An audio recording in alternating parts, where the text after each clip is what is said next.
Hello and welcome to CarDekho.com. Now, if you ask any manufacturer about what they've been up to recently, they all have one thing in common: compact SUVs. Now, either they're penning a brand new one like Maruti did with the Brezza, or they're revising earlier products like Mahindra did with the Nuvosport. We decided to put both these cars together to find out what's what.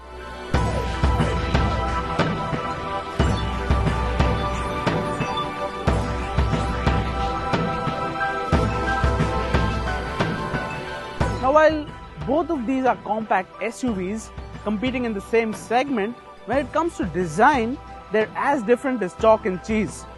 Now, talking about the Nuvosport first, Mahindra has done a fantastic job towards the front. You get the family toothy grille now, you get these very nicely integrated daytime running lights, even the bumpers designed very nicely to give it that aggressive look. You even get a functional bonnet scoop that feeds air to the top-mounted intercooler. Now, moving to the side profile, it's here where that Quanto's awkward proportions come into play.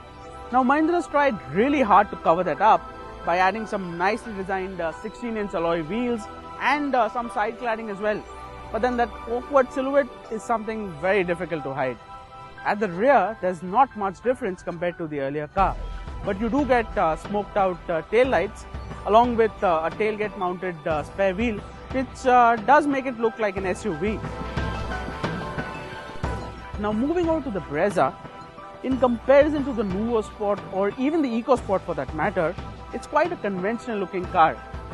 But Maruti's done well to add certain radical elements like the floating roof and bright dual tone colors to make it stand out.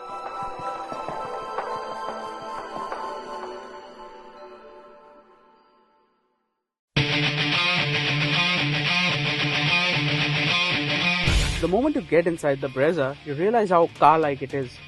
It's not that typical high-perched driving position that you get in most SUVs. The ergonomics are spot on as well. The seats are nicely bolstered and keep you nicely in place.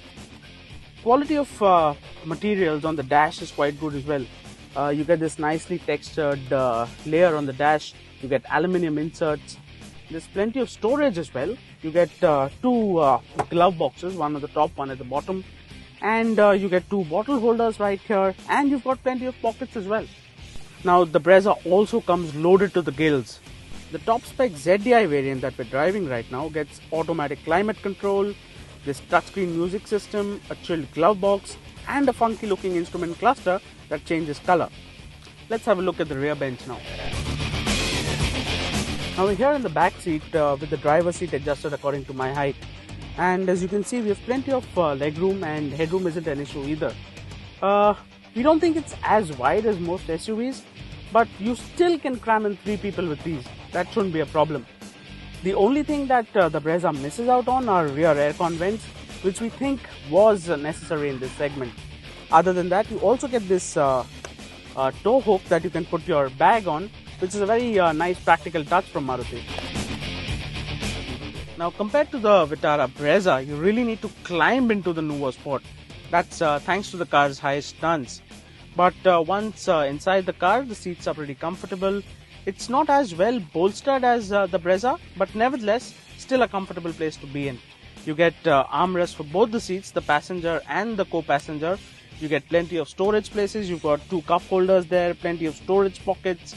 The only problem that we have is with the dash. In fact, the layout is quite similar to the earlier car, the Quanto that is, and we feel Mahindra could have done a better job when it comes to the dashboard layout. Even the quality of plastics is not up to the mark, and we think the Vitara Brezza definitely trumps the Nuvosport here. Now, speaking of width, the Nuvosport is wider than the Brezza. In fact, it's the widest in its class, which means 3 passengers will be more comfortable in this rear bench. The deal breaker is the near upright seating position, which can get a little tiring over long distances. The best bit is that when the third row is not in use, you can recline the second bench. On long journeys, this will definitely help.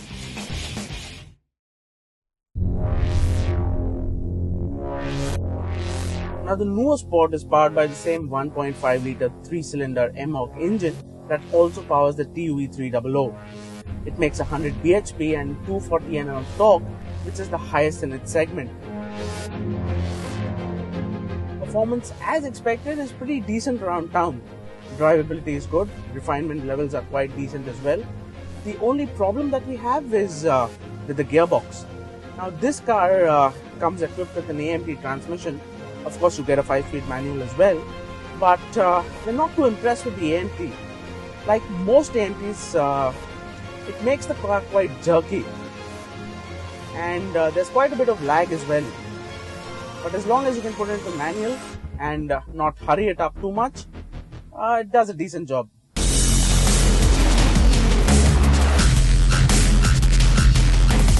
We're driving the AMT variant right now, and what a relief it is to the left leg. Yes, there is a noticeable lag between shifts, and the gearbox revs the hell out of the engine under hard acceleration, but drives sedately and shouldn't give you a reason to complain.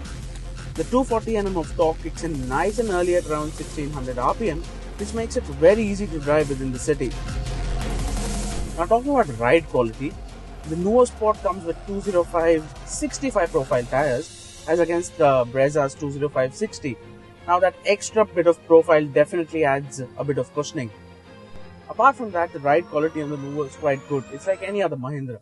It absorbs potholes and undulations quite well. The only problem that we had was with the damping. The car rocks to and fro quite a bit, and that can get quite unsettling, as you can see. Body roll is slightly better compared to the earlier Quanto, thanks to the new chassis borrowed from the Scorpio. That said, it isn't really the best idea to throw this thing around corners. If you absolutely have to, there is very little that the steering offers in terms of feel and feedback. Like I said before, drive the Nuvosport in a relaxed manner and it won't disappoint.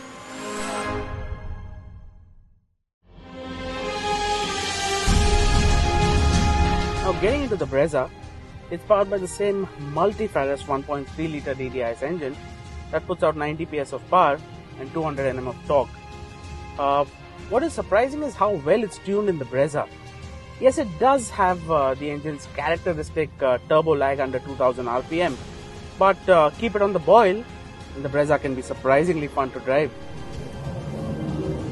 What's more is that the Brezza offers a very frugal 24.3 kilometers to the litre as compared to the Nuvosport 17.4. Now that's definitely a win for the Brezza on the engine department. However, unlike the Nuvosport, which comes with an AMT option, the Brezza only gets a 5-speed manual transmission. That does cut marks a wee bit for the Brezza.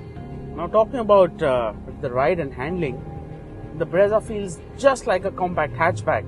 The suspension's set up quite stiff, the steering feels quite direct, and you can throw it around quite a bit. It's actually a fun car to drive. But the only problem is that in a bid to make it handle like a car, Maruti set up the suspension quite a bit too stiff. And that can be a little unnerving when you get over bumpy sections.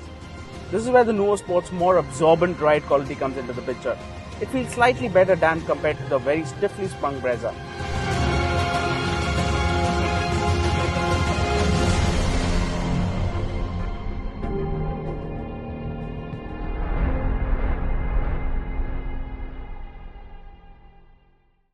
Now we've driven both these cars extensively over 2 days, and it's been extremely difficult to choose a winner considering how different these cars are from each other. Now talking about the Nuvosport first, it's got a fresh new design. You can seat 7 people in the car, and of course you've got an automatic option as well. However, the automatic gearbox is quite fiddly, and the quality and the design of interiors are far from what we expect in this segment. And that's exactly where the Brezza comes in. It looks good, especially in brighter colors. It's got a great engine that offers performance and fuel efficiency, and of course it's got a bucket load of features as well. Yes, the ride quality is a tad too stiff and it could have done with more space. But as an overall package, the Brezza definitely comes out on top, and that makes it the winner in this comparo. Hope you like the comparo, and please don't forget to like, comment, share and subscribe to the CarDekho channel.